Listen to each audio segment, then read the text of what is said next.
So I'm Rosalind Franklin. I use X-ray crystallography to take photo 51, an image that revealed the double helix structure of DNA. DNA is the molecule that holds the genetic code of life.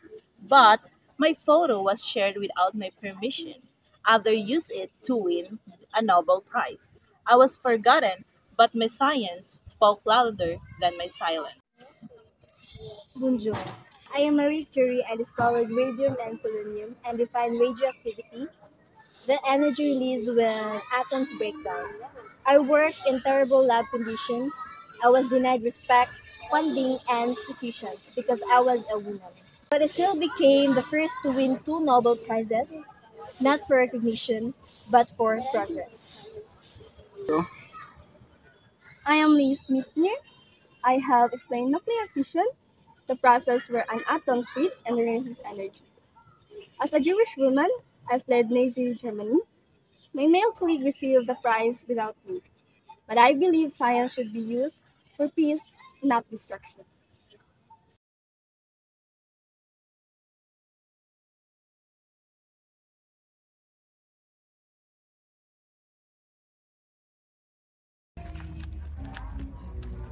Where am I? This is no temple, but I feel harmony. This is place. I am Pythagoras. I believe the world is shaped by mathematics. The internal language, discovery, the Pythagorean theorem, show how the side of right triangle relate. A2 plus B2 is in my people figure numbers. My ideas were mocked by school was burned, but I knew numbers never lie. What of you? Though not as sharp as my lens. I am Galileo Galilei.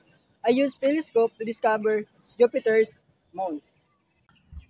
That helped prove heliocentrism, the idea that the sun, not Earth, is the center of the universe. But the church disagreed. I was silenced and sentenced to house arrest. But the Earth moved anyway. From geometry to genetic, look at us pattern in everything. The triangle of studies still hold up building of today. That is the power of ideas. You tried to blind me to the stars, but the universe kept turning, and resistance in every age. Truth has always been dangerous. They used my image without asking, but it changed biology forever. They said science wasn't for women. I prove it belonged to all. Even in darkness, I discover light inside the atom. But our work was never erased. They erased my name, but not my science.